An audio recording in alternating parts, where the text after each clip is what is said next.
Hello and welcome to another episode of the Rolling Over 40 podcast. My guest today is someone I've been training with for a little over a year now. Yet again, another one of my training partners. He is I believe he is now a 3-stripe white belt. Is that correct, Cody? Somehow, yes. Somehow a 3-stripe white belt. Again, if this had been recorded 2 weeks ago, I would have been introducing my guest today as a 1-stripe white belt, but he went from 1 to 3. He is, I call him the Triangle Master, which is something to be proud of, having only trained for a little over a year. And he's also mastered some other moves, I would say. In fact, the legend of your triangle, Cody, goes beyond our class, because I mentioned you the other day that I'm going to be interviewing you in front of my son, and he's like, Cody, that's the triangle guy, right? So even the kid class knows about you, man. So that's where I learned it. So, so welcome to the podcast, Cody Corzine. How are you today? Very good. Thank you very much for having me. I've been enjoying the show and listening to all the episodes, and hope it keeps going. Have you listened to all of them? Yep. Yeah, I'm a loyal listener. Wow, you are one of what I think 1,700. Just kidding, 17 listeners. Yeah, there might be more than that. So, out of curiosity, are you watching the video or listening to the audio? It depends. If I'm just in the car, I'll be listening. But right. If I get an opportunity to watch, I always like to see my friends. So. Right, as do I. Well, yeah, man. So it's great to have you here, and I've been looking forward to this interview for a long time. And you're one of the first people I thought of when I even decided that I wanted to try and do this. So it's awesome that day is finally here, and I can pick your brain and hopefully learn some of your secrets, and maybe even put up a better fight against you next time we roll. I'll teach you every single one of the 7 things I know. The 7 things you know. So what is why don't we start with your jiu-jitsu journey? Because you mentioned something the other night too that caught my attention, which was when I mentioned that I was going to interview Jeremy over at Steez. You said something like, you have a brother that trains at Steez? Yeah, that's right. And he's the origin story of my jiu-jitsu journey too. So all right. Basically it's that in the early 2000s, the UFC was just getting going, and my brother was training in boxing and Muay Thai and Jiu-Jitsu, and just trying to get into that world. And it was kind of a niche thing back then. It hadn't really taken hold yet. But so I was his, grappling dummy. I was his punching bag, and I just got to learn through him. And this is just, on the carpet at home, not anything serious, but basically we would watch the UFCs together, and I was always most interested in the ground part. When the fight went to the ground, I was always amazed by the jiu-jitsu guys could take this amazing striker, bring him to the ground, and all of a sudden they were in their world. And so I was always more interested in that aspect of it. And so anyway, I've always watched UFCs and watched jiu-jitsu matches, and have always been interested. And it was right around Eddie Bravo from the owner of 10th Planet Jiu-Jitsu had a match against Hoyler Gracie, I think the second one they did. And I could actually start to look at the moves. I could see the moves that Eddie Bravo was doing, and that kind of ignited my interest in it a little bit more. And so I actually joined 10th Planet, which is a no-gi school, and that was probably about 4 years ago, something like that. And I had no idea. I had no idea you trained at any other gyms. So hold on. Back to just real quick to interject. So when you're watching these UFCs in the early 2000s, you're a teenager at this time, right? I think I was around 11 or 12. Oh, you were. Yeah, I was very young. You were a baby. Okay. Probably shouldn't have been so watching that makes you. Wait, how old are you? I'm 32. Oh, you're not over 40. What the hell? Just kidding. It's okay. I can be. We can fudge the numbers. You will be eventually. Yes. Okay, so you were real young when you started like watching UFC and whatnot, and you were intrigued. And your brother's older, I take it. Yeah, he's 8 years older. 8 years older. Yeah, and Oh, that's a big gap. he's a totally different weight class than me. We're really similar height.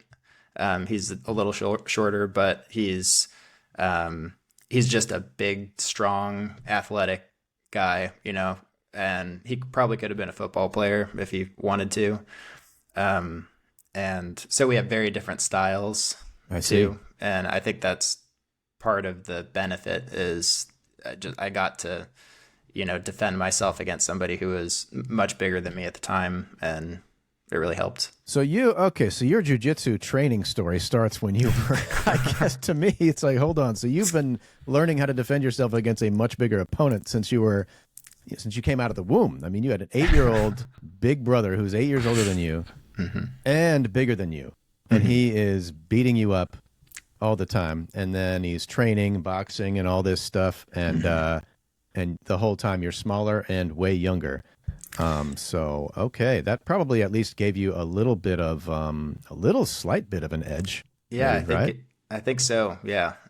But not enough of an edge, as I found out when I really started training. Okay.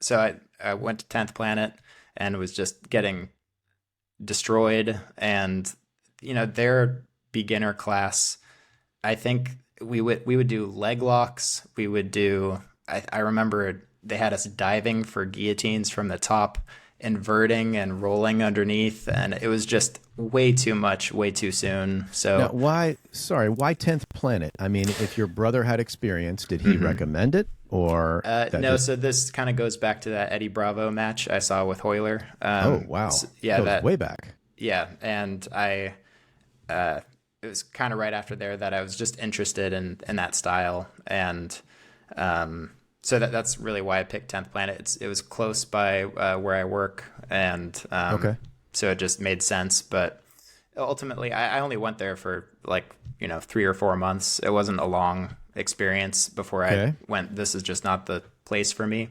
And nothing against 10th Planet. It's just not my style, I think. Okay, and you think that because it was why do you think it wasn't your style? You were starting to talk about it before I interrupted. No problem. I think one part of it is, Jiva mentions that when he trained there was no intro class. Yeah. He just got thrown to the wolves right away and had to sink or swim. And I think that's part of it is, that school is similar. They didn't have that intro class our school has that, sets you off to the side for the first several sessions. And the one that they're forcing us to try and remember right now. That's right. And that some of us are struggling with. If you ask us, we know it perfectly. Yeah. Yeah, right. And that's it. Of course. We don't need to get into the details. If Wellington's listening, which I think he will be one of these days, we know it exactly. Yep. Kimura, bump sweep, etc. Okay, so they didn't have much of an intro class. So when you walked into 10th Planet and you started, you kind of felt like, okay, you felt like you're just being thrown right into the Shark Tank when you get there. I was rolling with purple belts and brown belts, and it just wasn't my thing. So you weren't enjoying it from day one, or did it? I'm sure it sounds like you gave it a good chance. Yeah, I gave it a chance, but I wouldn't say it was super enjoyable. I have a thing where I get frustrated if it's not the way I like to learn something, and the learning environment was just not my favorite thing. I see. And then was there a break that you took between there? Okay. COVID maybe? Or I think this was actually after COVID that I joined that gym. But yeah, there was about a year break, maybe more. And I was still watching matches all the time and still really interested in it. And I think my girlfriend at the time was like, "You're watching jiu-jitsu, you should just go do it." And I was like, "Yeah, you're right. I don't know why I haven't tried another school yet." Right. So we're talking like not just watching UFC, but you were watching jiu-jitsu, straight jiu-jitsu matches and whatnot. Yeah, ADCC, and the big tournaments that happen in Nogi. I see. And that was kind of another click too in my journey, that I would watch the newer no-gi guys, like, Okay. Gordon Ryan and Craig Jones. There's a bunch of people who are great competitors, and I couldn't see the moves. I couldn't see them the same way I saw Eddie Bravo. And I was like, if Eddie Bravo, who's a high level black belt, if I can see his moves and I can't see these guys, like they must be on another level altogether. And Uh-huh. Uh-huh. so that, again, it's like igniting my interest in it. And this, we can circle back to my brother Dale, who actually trained at one for a little bit. I'm not sure Is how that right? long. He Okay. got injured, I think tore his rotator cuff, Ouch. and that took him out of one. And now he's at Steez with his Okay. son. By the way, my nephew trains there too. Oh, cool. But yeah, so that's how I had initially heard about one. And when I looked Okay. up a map, it was the closest gym to me. And I went, Dale said great things about it. I know that they're high level, and I knew they were more by the book. There's a belt system that 10th Planet didn't really have. They don't have that kind of firm belt system like a gi jiu-jitsu Yeah, I has. don't really get it too, because there's a guy Me who neither. trains with us, who he trains both at our gym and at a 10th Planet somewhere. I'm sure you know him. I forget his name right now, but he comes in. He was there. He was there Friday. He comes in but he trains at both gyms. And I was asking him about that. I'm like, how do you know if you don't have belts? How do you, and he's like, well, everybody just kind of knows. And it's like, well, Yeah. I guess we kind of know at our gym too, sort of, unless it's like a brand new face. But yeah, I don't really understand how that.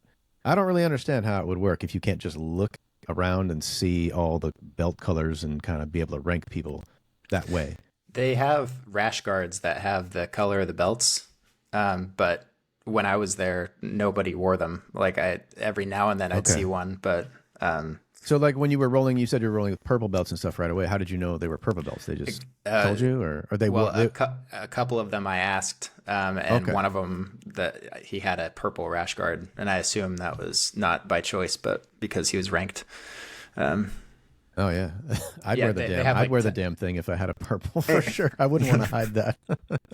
They have like it's like a 10th Planet branded purple Right. ranked Okay. rash guard. So I see. Yeah. Got it. Got it.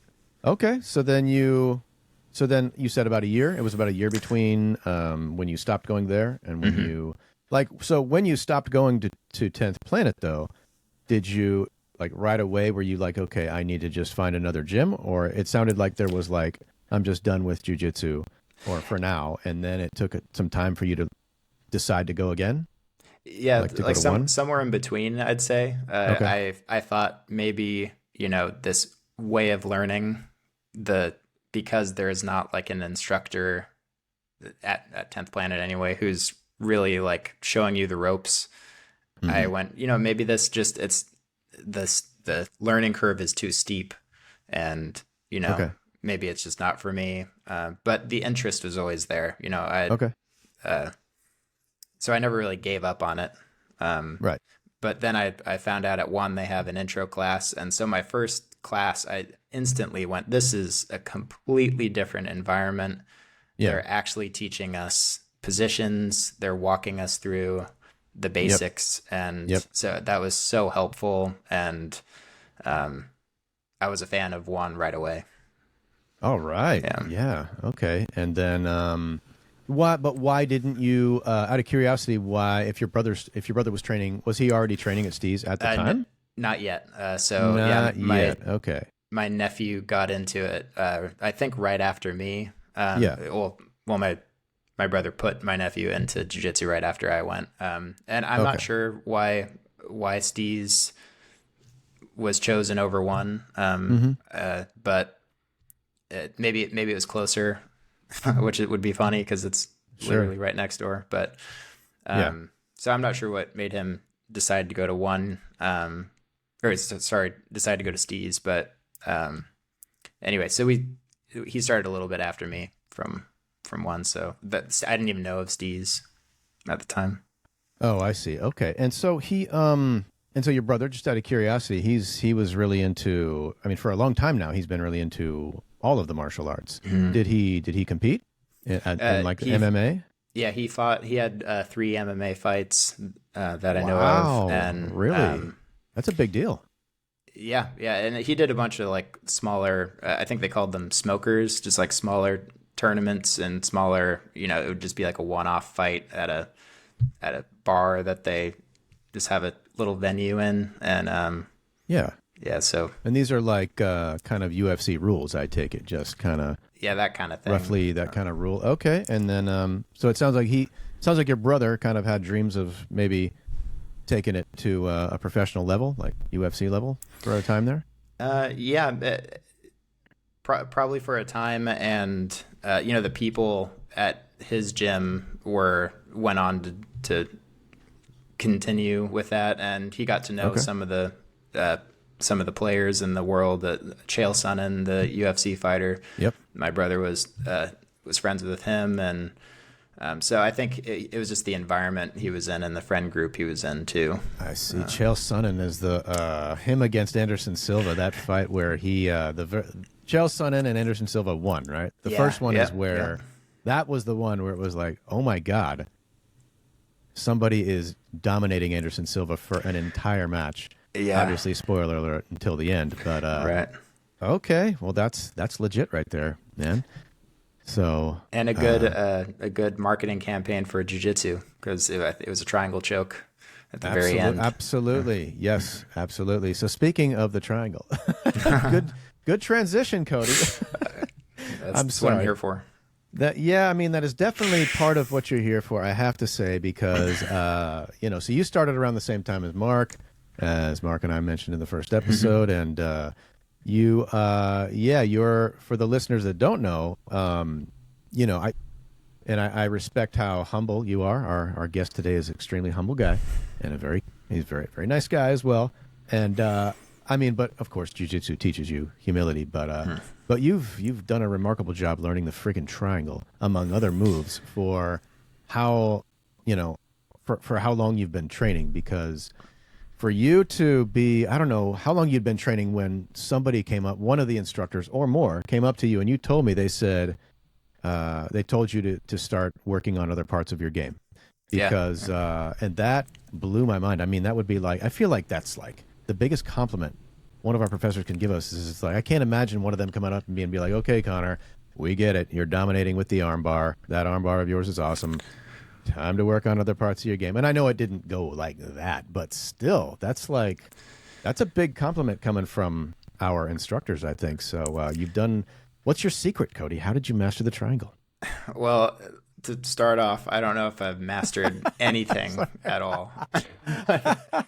I know. I was like, I'm going to use the word master and see if he says something. Yeah, if Professor Tim saw it, he would be like, he's adequate at the triangle against these opponents. Yes, right. Of course.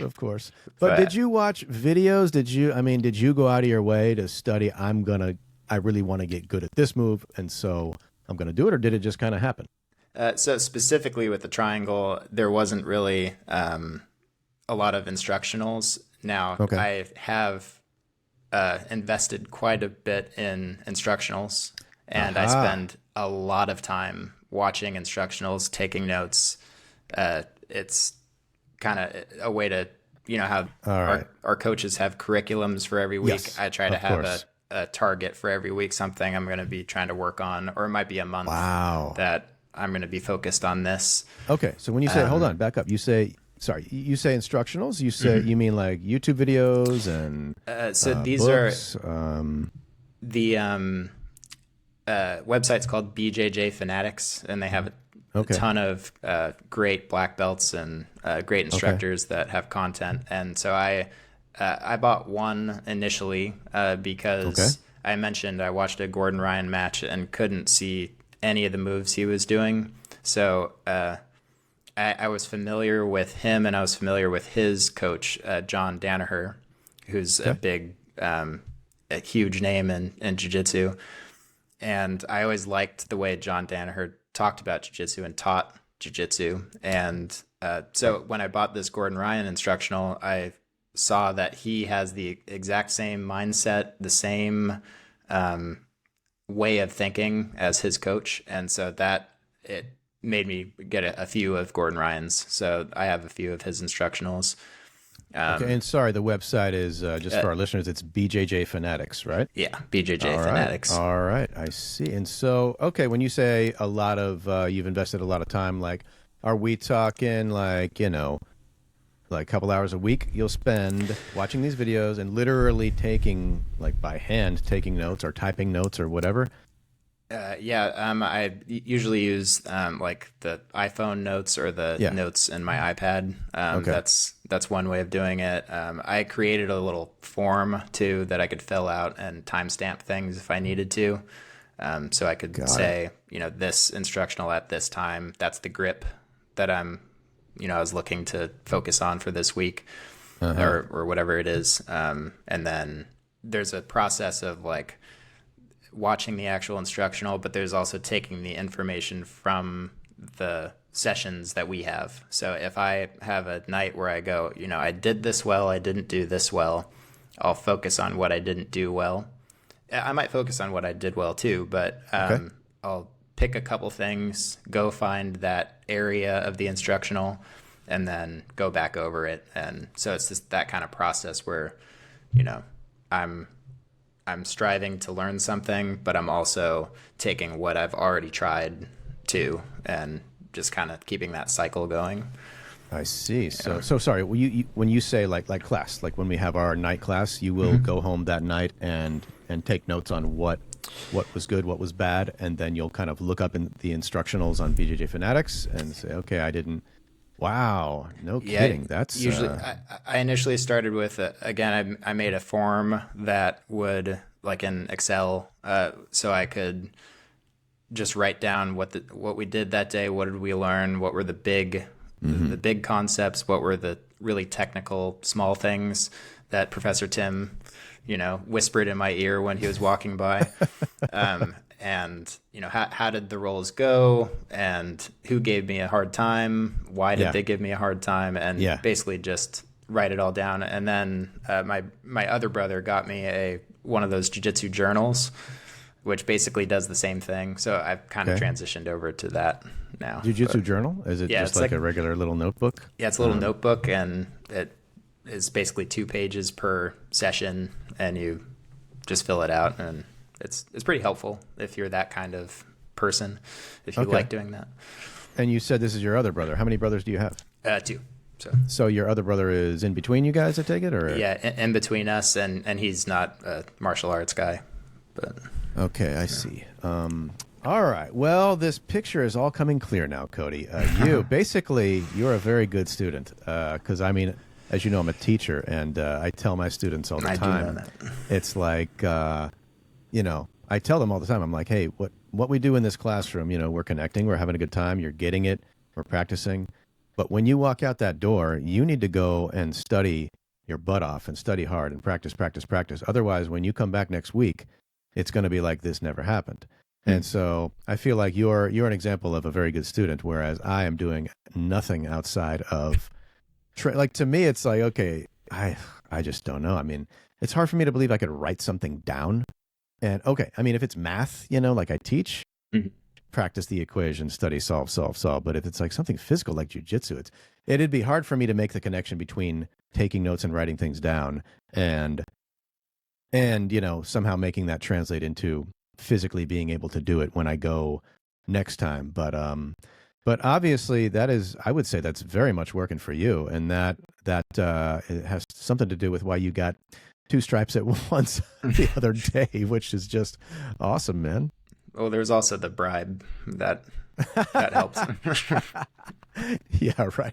The last thing any of us wants is to have a belt that we haven't earned. So yeah.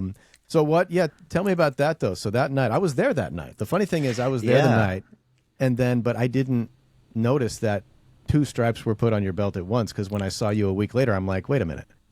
When did you get that 3rd one? And you were like, well, you were here that night. And I'm like, oh, you got 2 and 1. So what did it feel like? It was a total surprise, right? So he put the one on, and then you were about to walk away, and you're just like, and he was like, wait. here's another one. And you were like, oh my God, was it like that? Yeah, I had no idea it was going to happen. Okay. For all I know, Jiva decided at that time to do two. I don't know if it was on his radar or not, but yeah, completely unexpected. I that's humbling too. Right. I feel like all I can do is trust our professors and go, Yeah. okay, if that's what you think, Yes. and say that's all I want to do is say thank you. Yeah, And of course.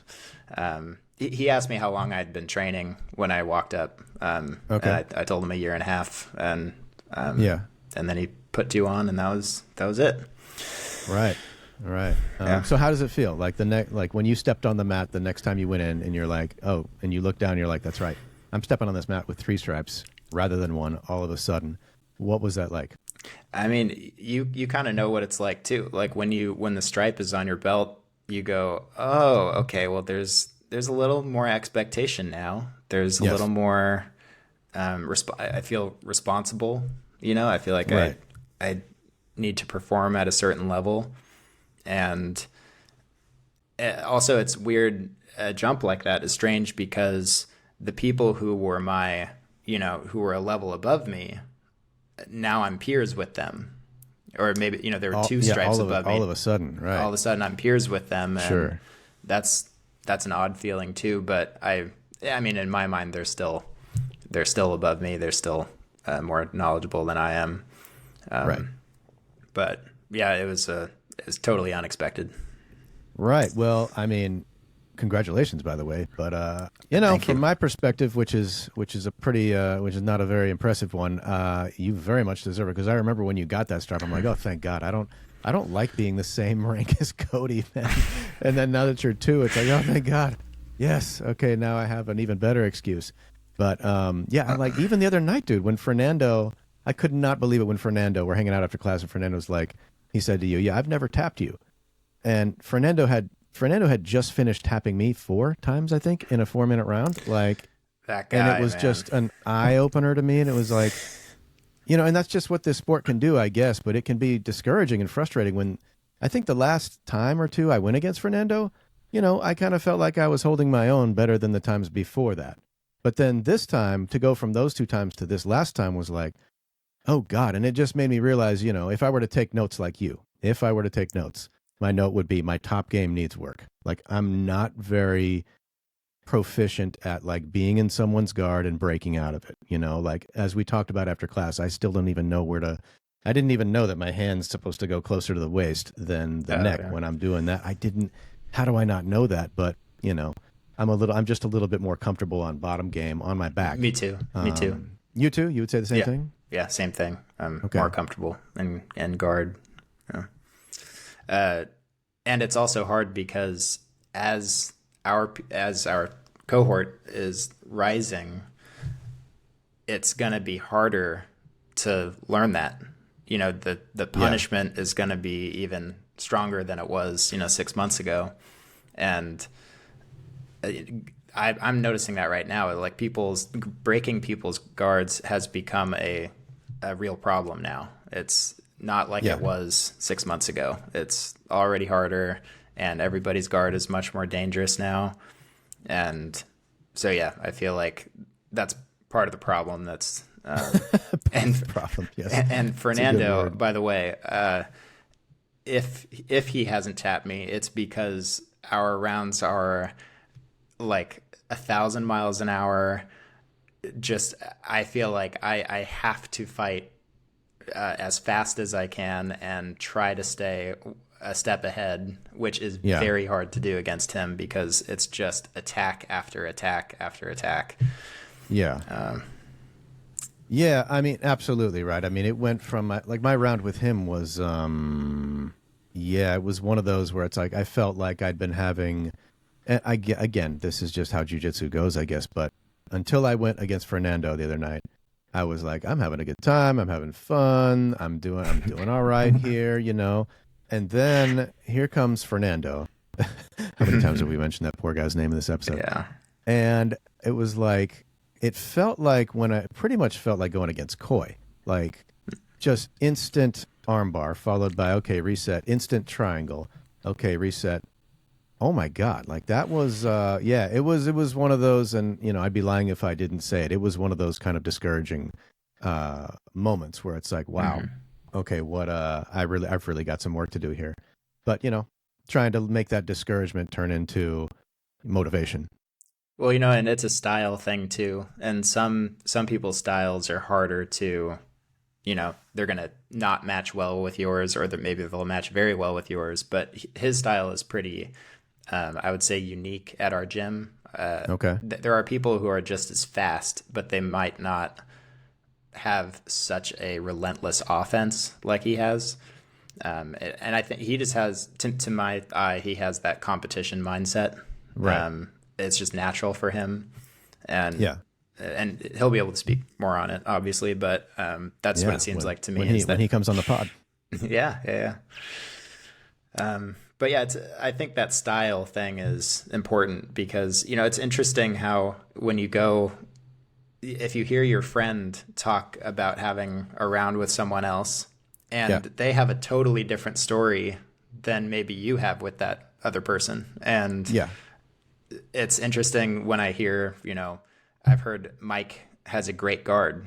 And I Yeah. go, I think I've only ever played bottom position with Mike. It's rare that I'm on top trying to pass. Okay. And we just typically always end up in a butterfly guard situation. He is trying to pass my butterfly guard, and I'm trying to Wow. sweep. And I don't play butterfly guard all that often, just strict Yeah. butterfly. Yeah. And so it's just interesting how things end up, like how they shake out. Yeah. Absolutely. Like, yeah, I mean that same night before Fernando, you know, um, demoralized me.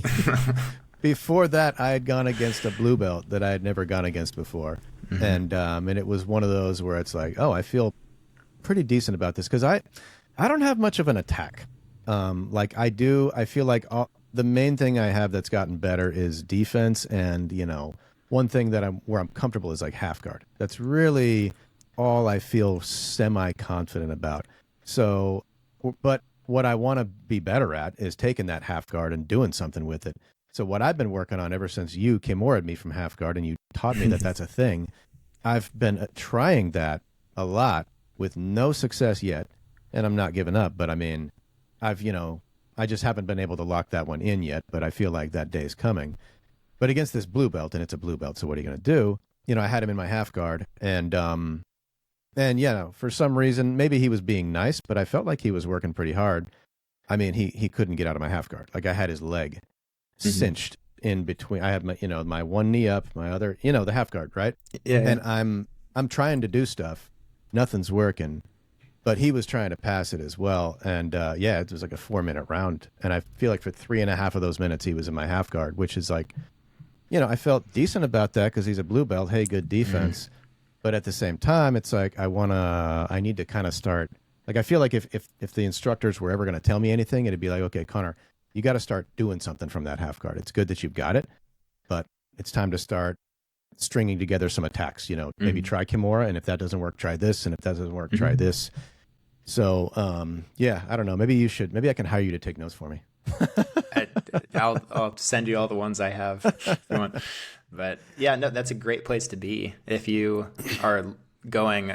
I have so many options available. I don't know which one to pick. If you're looking for an attack, that's one way to look at it. Is Right. What am I gonna do? That means you've kept the pass at bay, and now you're in a position to start your offensive cycle against this guy. That's one way that's kind of the Danaher way of thinking about it. Is they think about it in terms of offensive and defensive cycles.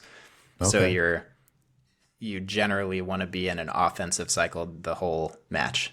You want the other person to be reacting to what you're doing rather than have to react to what they're doing.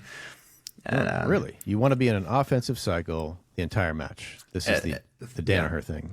For as long as you can. I've never heard that before. Okay. Yeah. And it kind of makes sense too, because if you're, you can build offense off of your defense. If somebody's going for something on you and they're overcommitted to it, and it gives you the opportunity to sweep. Now you're starting your offensive cycle on them.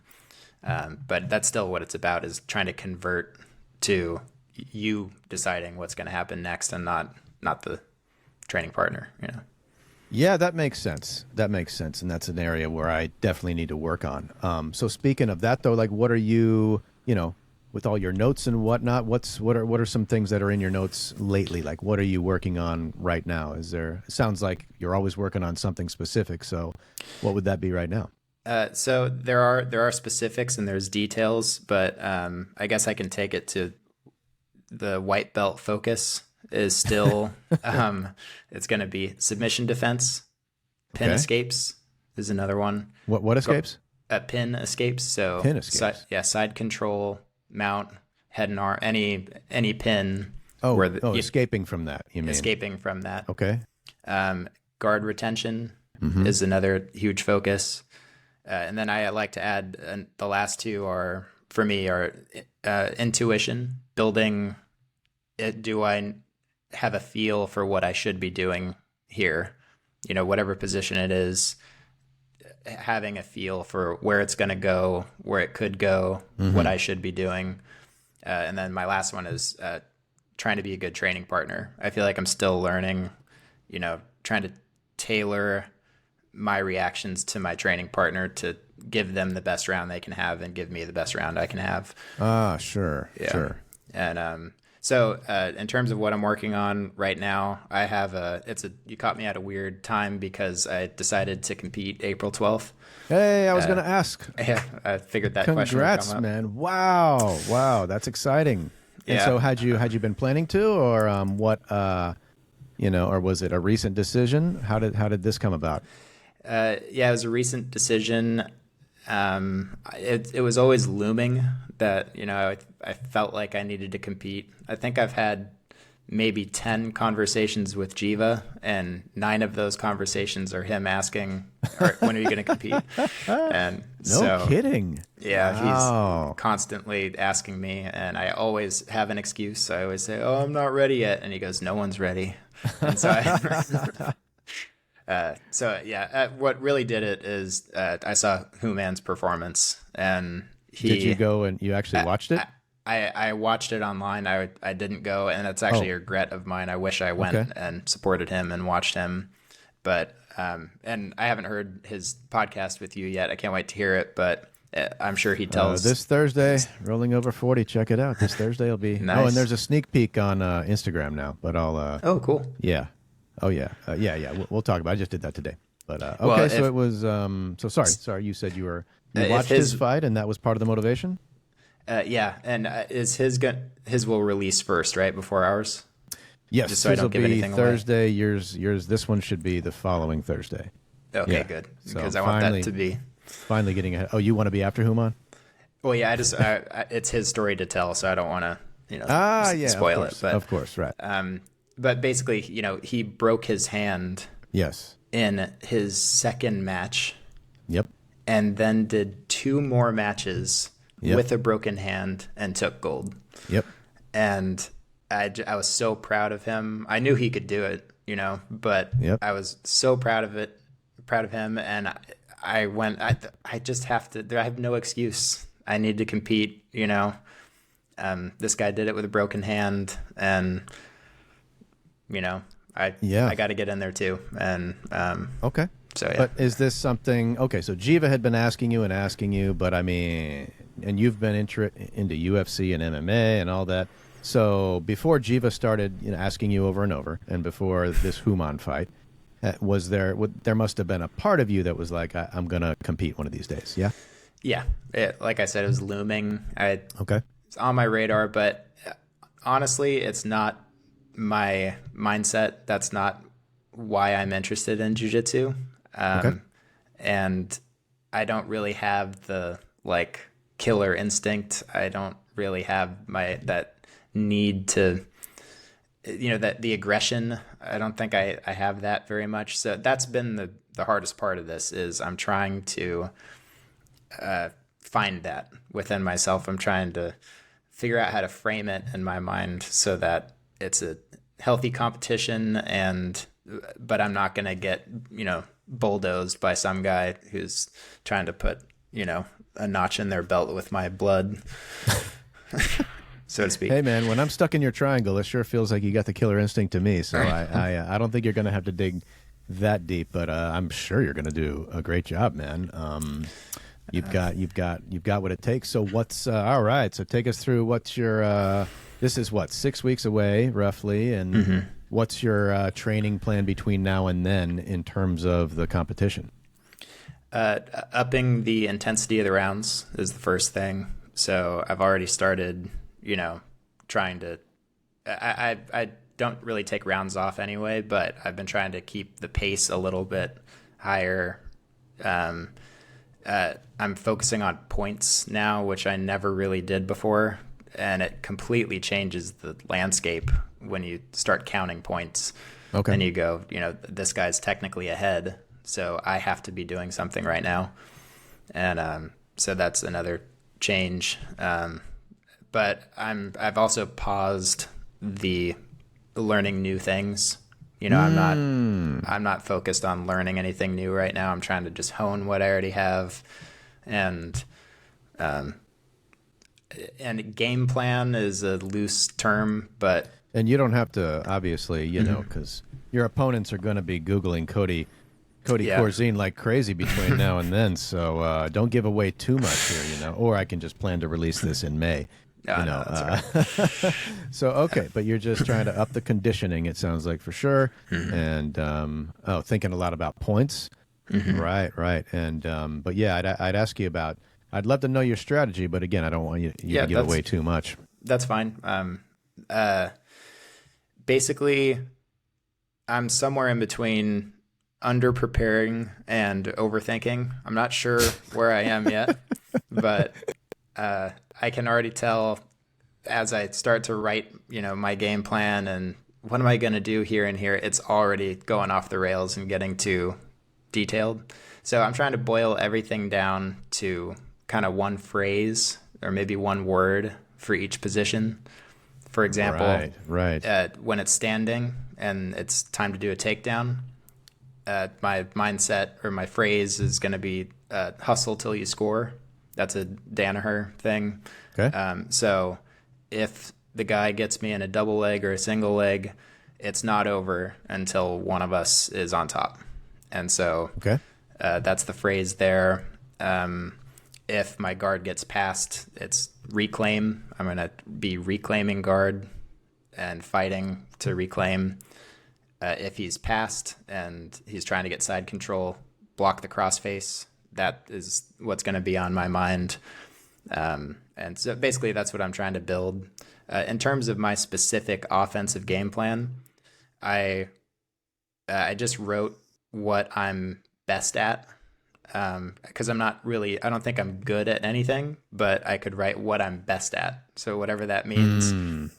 So I wrote down, my go-to top 3 submissions, which are rear naked choke is the one I get most, and then triangle, and then Kimura. Or actually, Kimura's probably taken the second rank. But anyway. Okay. Well, ever since you were told to chill out on the triangle, you had to have another do something else. One. So was it Kimura? So after you, so was that the one that you started focusing on after the instructors told you to chill out on the triangle? Was it Kimura? Yeah, and that note was to really try to focus, like, don't focus on submissions. Was really what that note was. And that's right. That one confuses me. Why not focus on submissions? But I think I learned when I started doing that. I think I learned why. I would have to ask them, but a submission, one thing it does is it ends the round. So if if someone's trying to pass my guard and I get a triangle or whatever, the round stops and we're going to start from, seated or however we're going to start. But it kind of ends that opportunity of where that roll could have gone.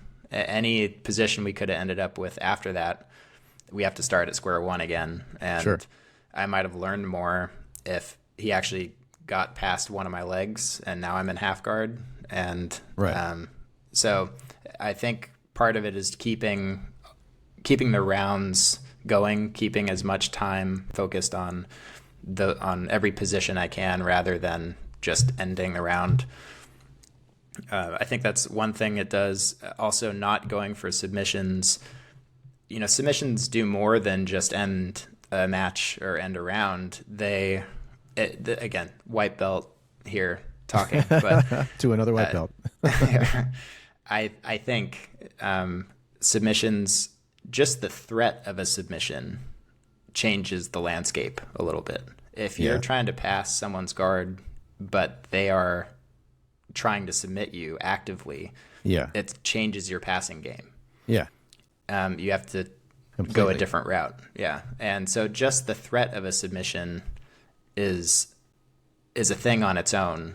And then the other thing submissions do are I've heard it said before that every submission is also a position.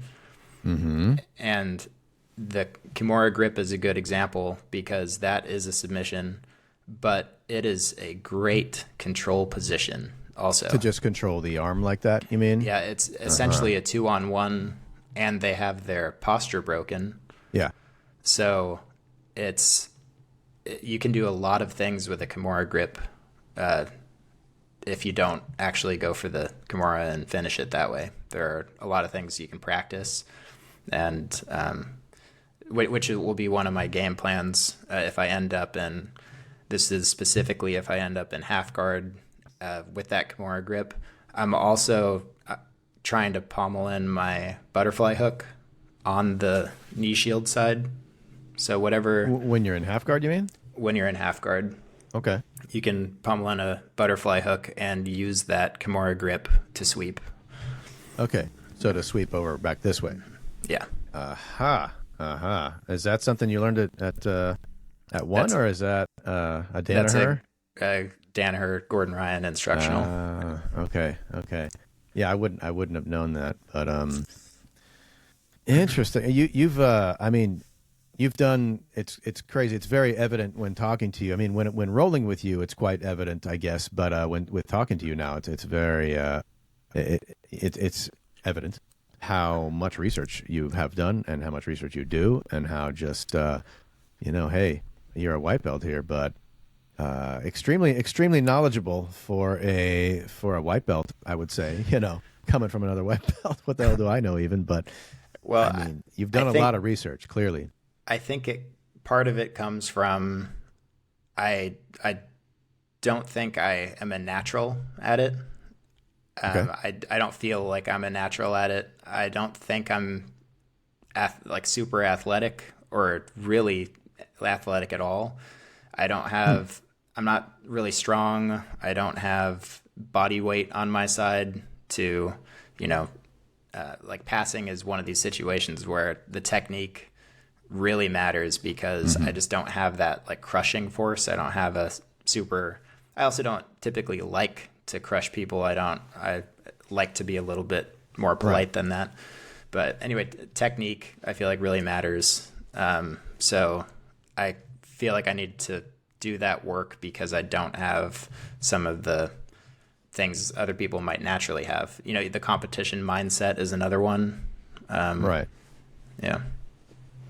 Wow, it's interesting to hear you say that you don't feel like you're a natural at it. Just because when I'm thinking about it, I'm like, is anybody, are any of us naturals at this sport? I don't know, because to me, almost everything we learn is completely counterintuitive. I can't tell you, right, how often Tim or Jiva or Welly is walking us through a new move, a sweep, a submission, a pass, whatever it may be. And, they're on to step 3, and then it'll be okay, now move your knee. And then if he doesn't tell us which knee, I have no idea which knee should do the job, right? And most of the time I'm like, okay, well, he's probably going to move his right knee, and then he moves the left knee, and it's like, oh. And then you don't really see how or why until you've done it 100 times, and it's like, oh, that's why you move the left knee. None of this is intuitive at all. I mean, most of it is not intuitive. Yeah. So that's why when you it made me think of that when you said you don't feel like you're a natural, because I'm sure some people are definitely more naturals at this than others. But that sounds like this is what motivates you to do the additional work outside of class, right? The feeling you feel like you're not quite a natural. You don't feel like you're very strong. You don't have this or that power, athletic. I mean, whatever it is motivating you to do all this additional outside practice and study, and it seems to be paying off to me. Now, you don't have a dummy or anything, right? No. Okay. I mean, I feel like for me, if I were gonna take notes and stuff, I feel like I would need the damn dummy. Okay, let me grab this fake person here and see if I can even attempt to do this little thing that I wrote down in words. At least for me, I feel like I would need the dummy. I don't, again, I've never tried it. Don't knock it till you try it. I've never taken one note, which may be why I'm getting frustrated now watching all you guys seemingly advance faster than I am. Yeah, I don't know. Maybe there's something to that. The note thing. I think you're a great example of this being effective. Yeah, but that's, I think one of the great things about jiu-jitsu is everybody has their own mindset, their own focus, their own way of learning, and they're all kind of open. Like they're all available options. And so I don't know if one way is better than another.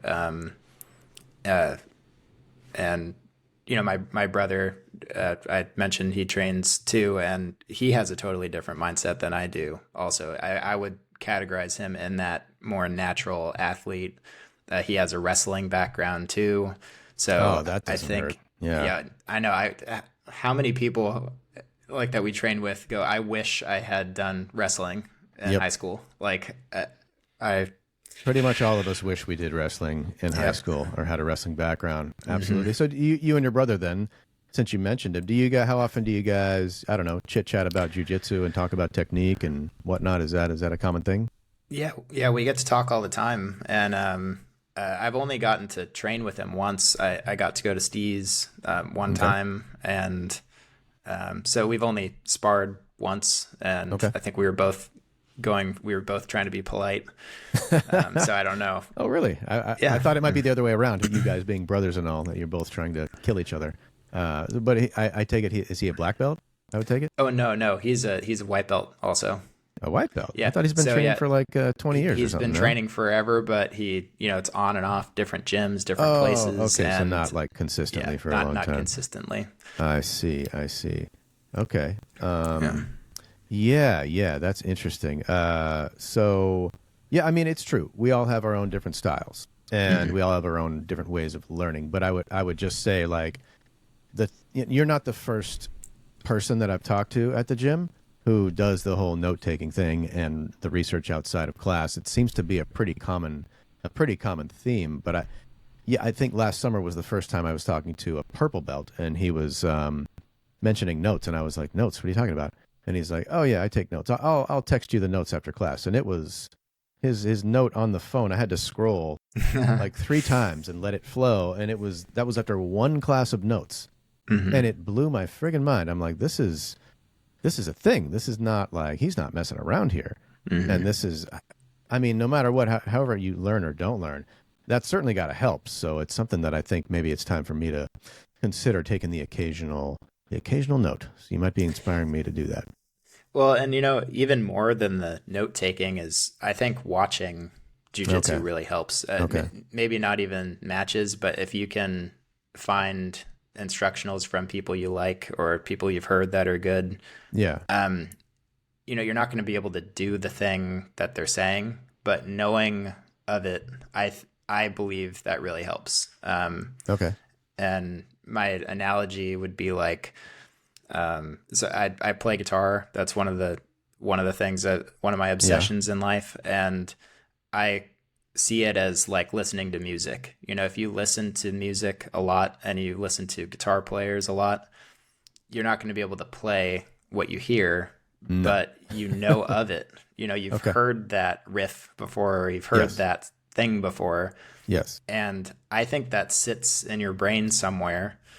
And I think when you go to actually learn it and to play it, I think that helps to have that frame of reference. Your brain has something that it can tie to, and it's a target for your brain to hit later. And Sure. I think watching jiu-jitsu does that too. I think you build an intuition by watching other people and hearing them explain, you know. Yeah, right.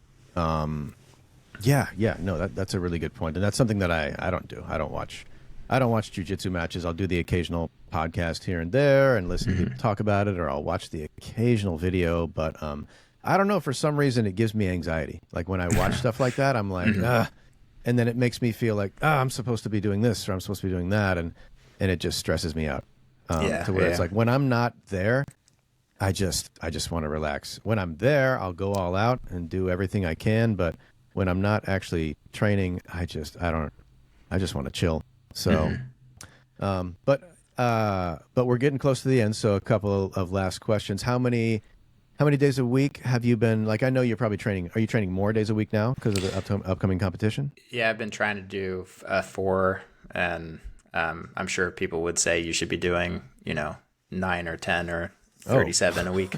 But a typical week for me is 3, and I've kind of upped it to 4. And then, I think we had a Monday off a couple weeks ago that really messed things up. Yeah, we had a Valentine's Day and then that Monday off, and I feel like that set me back a little bit. But anyway, trying to up it to 4. Okay. Upping it to 4 between now and the competition. And is the competition here? It's local? It's in San Diego. Okay. All right, not too far away. Not too far away. Do you know who's going to be there, like in your corner? Is it Welly, Jiva?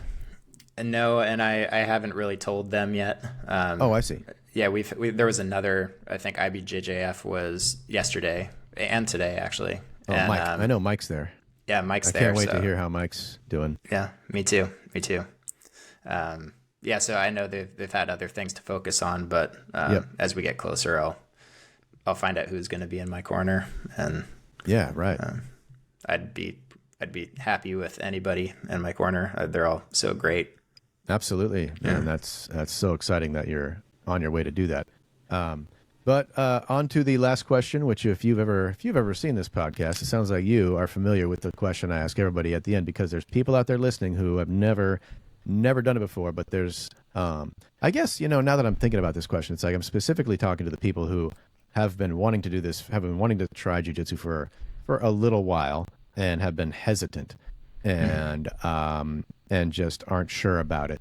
But it's always in the back of their minds that it's something they want to do. So what would you have to say to those listeners?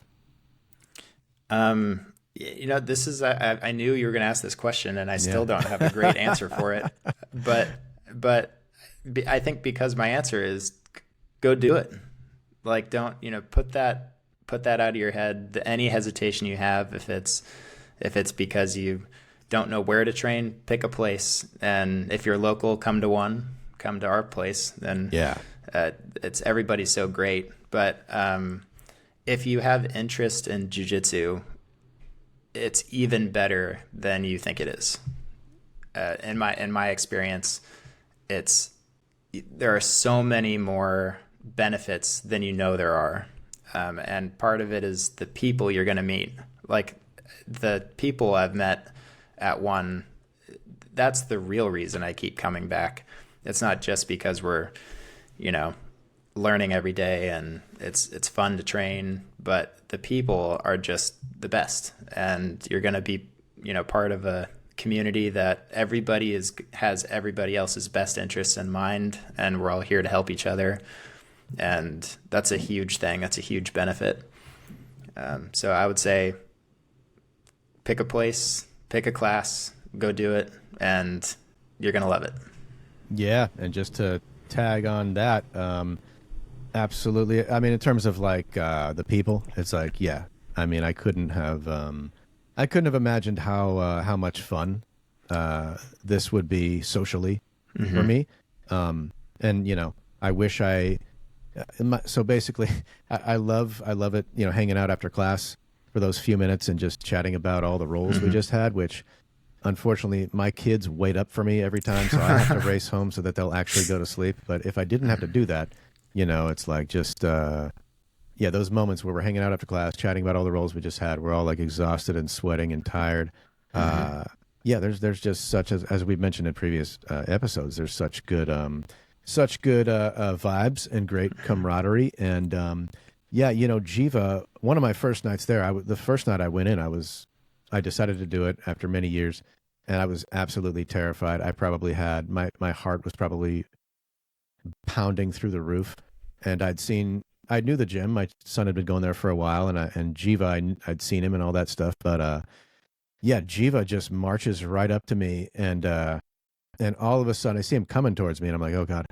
And all of a sudden his face turned into a huge smile, and he just stuck out his hand to shake my hand, and he was like, and he knew my name already. I didn't even know he knew who I was, and he was like, Connor. And I said, yeah. And he's like, I heard you're going to start with us tonight. And I was like, yeah. And he shook my hand with a big smile on his face, and he's like, you're going to have a great time. And it was just like, that was just such an awesome introduction to our gym. And that just kind of it just kind of it only got better from there. But yeah, great vibe, great gym. Can't say enough about it. We could talk about that for another hour easily. Right. But yeah, man, it's I would have to agree with everything you said. And thanks for doing this, Cody. It's been a great hour.